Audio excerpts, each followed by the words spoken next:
কেউ যদি পদ চায় তাহলে তাকে পদ দিয়ে, কেউ যদি চেয়ারম্যান চায় তাকে চেয়ারম্যান দিয়ে, কেউ যদি মেম্বার চায় তাকে মেম্বার দিয়ে, দুইটা পরিবারই যেন তার নিজ নিজ জায়গায় সম্মানিত থাকে, এটাই চাওয়া। তো আজকে আমরা যখন ওই বাড়ি থেকে আজকে সকাল 6টার সময় আমরা গজনি গেছি, 5 কিলোমিটার হাঁটছি, আমাদের একটা ম্যারাথন দৌড় ছিল, হাঁটা ছিল। সেই 5 কিলোমিটার হেঁটে আসার পর আমরা যখন জাকির আঙ্কেলের বাসায় খেলাম, ঠিক তৎক্ষণাৎ আমার আব্বু বলল যে আমি যখন ওই বাড়ি গিয়েছি তাহলে এই এলাকাতে এই পরিবারে আসবো আমি।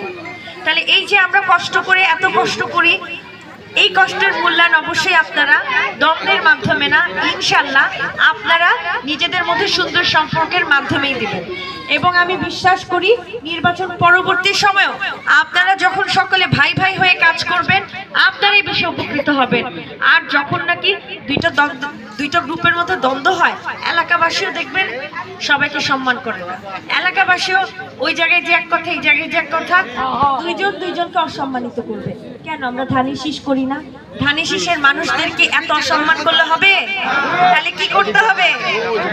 মিলে মিশে থাকতে হবে। হ্যাঁ, একই জায়গায় থাকতে গেলে এই যে দুইটা ক্লাসের মধ্যে ধাক্কা লাগে না? ধাক্কা তো লাগবে। দুনিয়া কি সুখের জায়গা?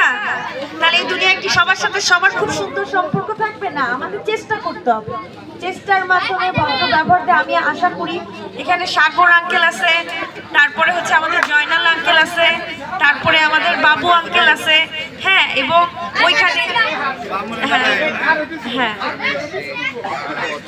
এখানে হ্যাঁ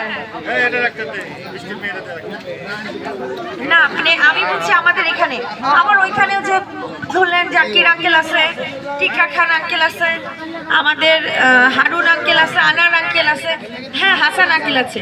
আমি প্রত্যেকটা পরিবারকে সমান করে সম্মান করতে চাই, এবং আমি যদি এমপি প্রত্যেকটা পরিবার যেন তার নিজ নিজ জায়গায় সম্মানিত হয়, এটা আমি কথা দিলাম। কিন্তু আপনারা দ্বন্দ্বে যে এটা আমাকে আজকে থাকতে হবে।